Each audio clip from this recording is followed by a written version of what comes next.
The rain fell like shattered glass against my apartment windows that night, each drop a memory I couldn't quite forget. I never expected her to show up at my door after 3 years of silence, soaking wet with nowhere else to go. When she asked if they could stay, I hesitated, the words catching in my throat, "I only have one bed." What happened next would change everything between us. If you've ever had someone from your past unexpectedly re-enter your life, hit that like button. And if you want more stories that explore the complicated nature of second chances, subscribe to the channel. Now, let's dive into a night that taught me more about forgiveness than I ever thought possible. The knock came just after midnight. I wasn't sleeping, just staring at the ceiling fan making lazy circles above my bed, counting rotations instead of sheep.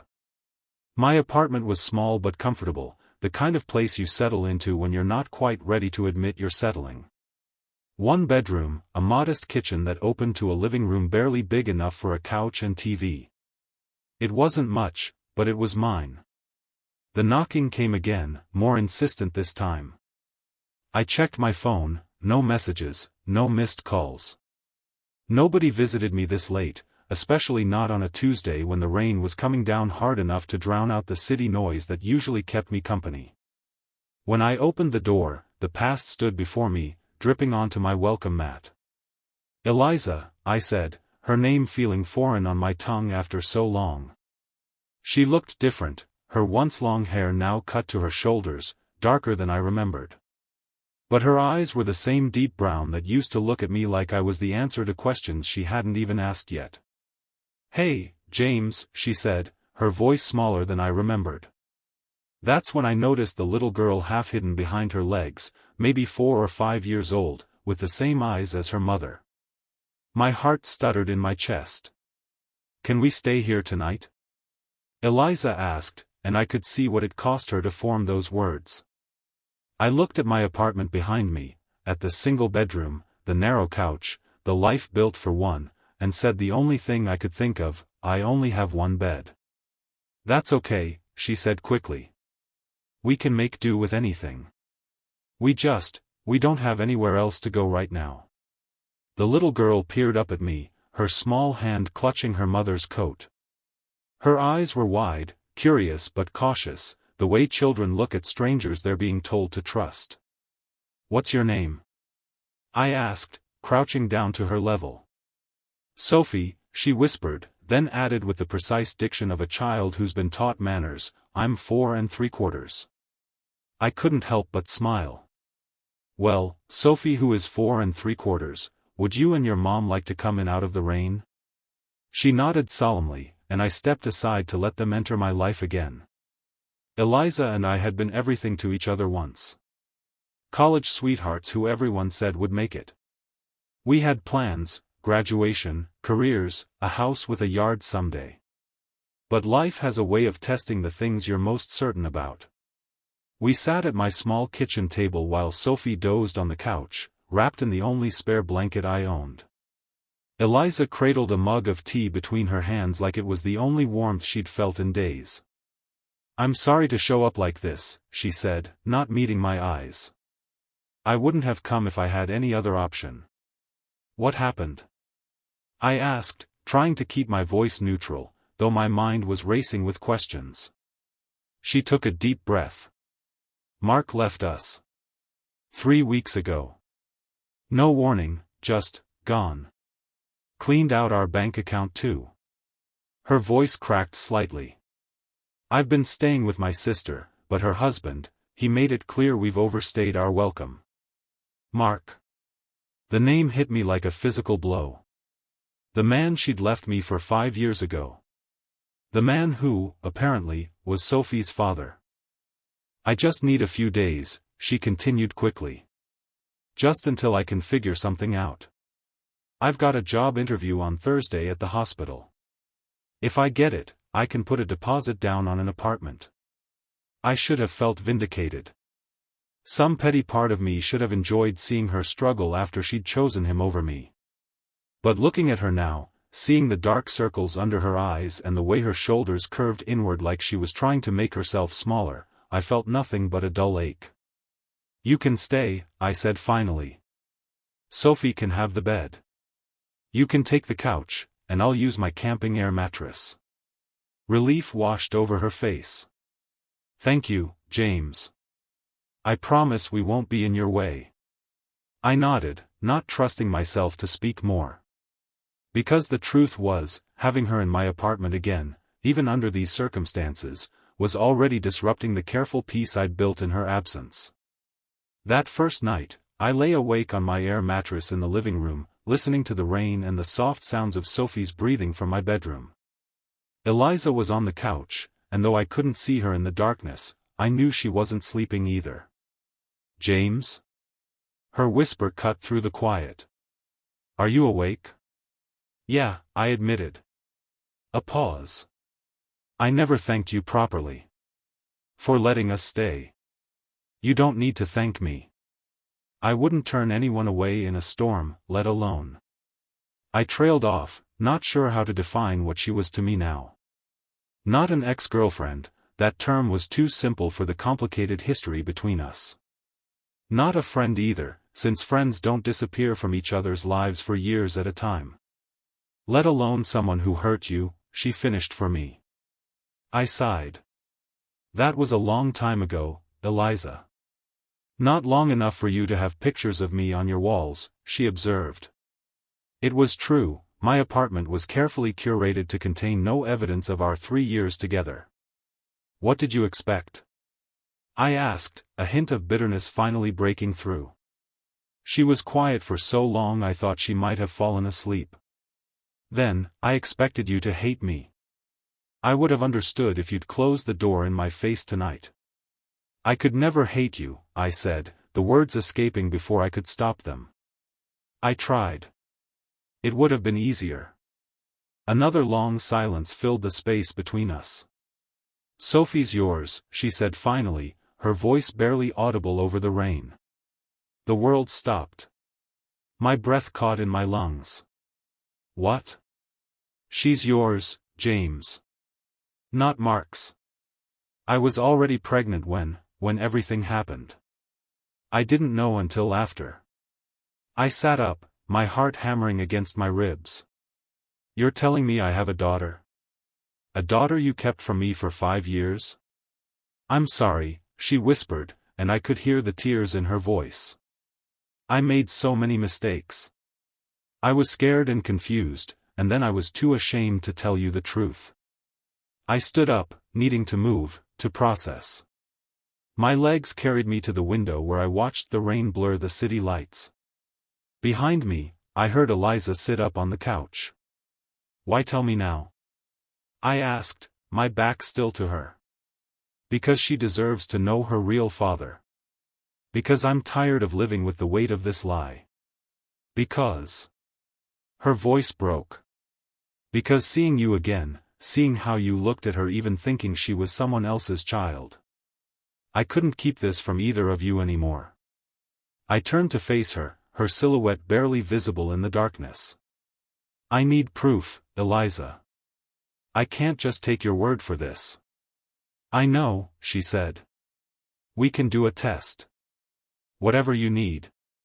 But James, look at her eyes. Really look.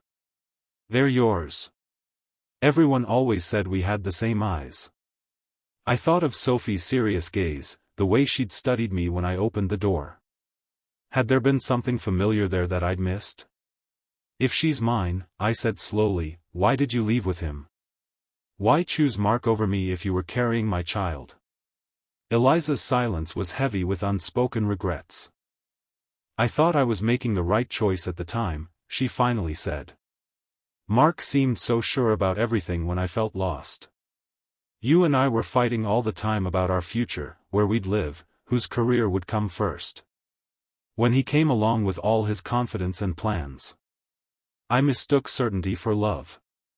The pain of that old betrayal washed over me again, but now with a new, sharper edge. Not only had she left me, but she'd taken my child, a child I never knew existed. I need some air, I said, grabbing my jacket from the hook by the door. James. I just need to think, Eliza. I'll be back. I closed the door quietly behind me, careful not to wake Sophie, my daughter, if what Eliza said was true. The night air was cold and damp, the rain having finally stopped. I walked without direction, my mind racing with possibilities and questions and a growing sense of anger that threatened to overwhelm me. By the time I returned to the apartment, the sky was beginning to lighten with the first hints of dawn. Eliza was asleep on the couch, her face troubled even in rest. I stood in the doorway of my bedroom, watching Sophie sleep in my bed, her small body curled around a pillow, dark hair spilling across the white sheets. Could she really be mine? The thought was terrifying and wonderful all at once. I didn't sleep that night. Instead, I sat at my kitchen table and watched the sunrise, wondering how my life had changed so completely in the space of a few hours. The next morning brought awkward domesticity. I made pancakes because it seemed like the kind of thing a father might do, though I had no real reference point for fatherhood. My own dad had been more of an occasional visitor than a constant presence. Sophie approached breakfast with the serious concentration of a scientist conducting important research. She arranged her pancake pieces in careful patterns before eating them, something I realized with a start that I used to do as a child. "Do you like dinosaurs?" she asked me suddenly, looking up from her plate. "I do," I replied, surprised by the question. "Especially the ones with the long necks." Her face lit up. "Brachiosaurus. They're plant-eaters. I know all the dinosaurs." "All of them? That's impressive." She nodded solemnly. "Mommy got me books from the library. I can read some words now." I glanced at Eliza, who was watching our interaction with a mixture of hope and apprehension. "She's very smart," Eliza said quietly. "Her preschool teacher says she's reading at a first-grade level already." Pride swelled in my chest before I reminded myself that I had no right to it yet. Not until I knew for sure. "I need to go to work," I said, checking the time. "I can call in sick if—" "No," Eliza interrupted. "We'll be fine. You've done enough already by letting us stay. We won't touch anything." I hesitated, suddenly reluctant to leave. What if they weren't here when I got back? What if this brief glimpse into what might have been, what should have been, disappeared as quickly as it had arrived? "I'll be home by 6, I said. "There's food in the fridge. Help yourselves." Sophie waved goodbye to me from the window as I left, her small hand pressing against the glass. The image stayed with me all day, making it impossible to focus on anything else. Work was a blur. I'm a graphic designer for a marketing firm, and I spent the day staring at my computer screen, moving elements around without any real purpose or creativity. My boss noticed my distraction but didn't comment beyond asking if everything was all right. "Family situation," I said, the word family feeling strange on my tongue. By 5, I couldn't pretend to work anymore. I packed up early and stopped at a pharmacy on the way home, purchasing a paternity test with hands that trembled slightly. The cashier didn't look twice at me, but I felt exposed, as if everyone could see the turmoil beneath my calm exterior. When I got home, the apartment smelled like tomato sauce and garlic. Eliza was in the kitchen, stirring something on the stove while Sophie sat at the table, coloring with intense focus. "You cooked," I said, setting down my bag. Eliza looked up, a tentative smile on her face. "I hope that's okay. I wanted to do something to thank you. It smells amazing." Sophie noticed me then and held up her drawing. "I made this for you. It's a T-Rex but he's friendly."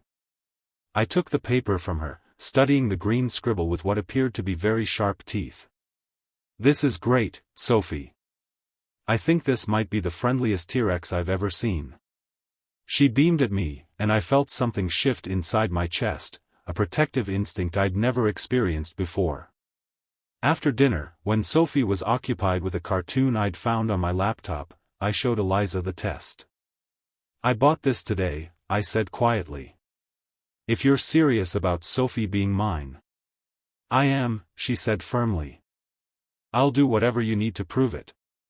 The test was simple, cheek swabs for both Sophie and me. We told her it was a game, and she giggled when the swab tickled the inside of her cheek. According to the instructions, we'd have results in 2 to 3 business days.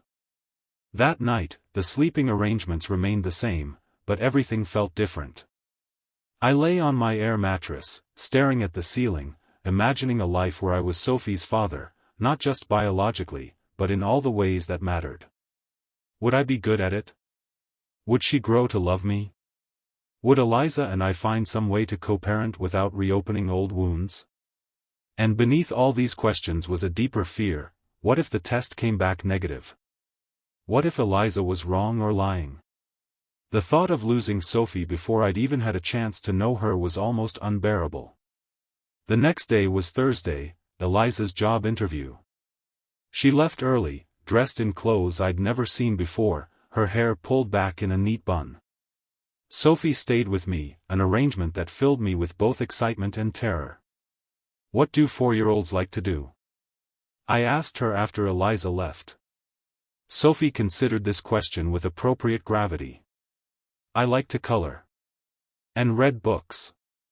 And go to the park. The park seemed like the safest option. We walked hand in hand to the small green space 3 blocks from my apartment. Sophie's hand was tiny in mine, her fingers curling trustingly around my palm. Every few steps, she'd hop instead of walk, a little burst of energy she couldn't contain. At the playground, I watched her climb and slide and run with the abandon only children possess. She made a friend within minutes, a little boy with curly hair who shared his bucket and shovel in the sandbox. "Are you Sophie's dad?" a woman asked, sitting down beside me on the bench. I hesitated, not sure how to answer. "Yes," I said finally, the word both a lie and possibly the truth. The woman smiled. "I'm Mia, Ethan's mom," she said, nodding toward the curly-haired boy. "Haven't seen you two here before." "We don't usually come to this park," I said vaguely. "Well, the kids seem to be getting along great. Maybe we could set up a playdate sometime?" The normalcy of the conversation, this everyday interaction between parents, felt surreal. Was this what my life could have been for the past 5 years? Playdates and park benches and watching a little girl who had my eyes grow up? "That would be nice," I said, though I had no idea if we'd ever return to this park again. When Sophie got tired, I carried her on my shoulders back to the apartment. Her small hands rested on top of my head, occasionally playing with my hair or pointing out dogs and interesting cars along the way. "Are you my daddy?" she asked suddenly, her voice right above my ear. I nearly stumbled. "What makes you ask that?" "Mommy was looking at pictures on her phone last night." "Pictures of you?" She was crying. When I asked why, she said you were someone very important. My throat tightened. "What did you think about that?" She was quiet for a moment, thinking.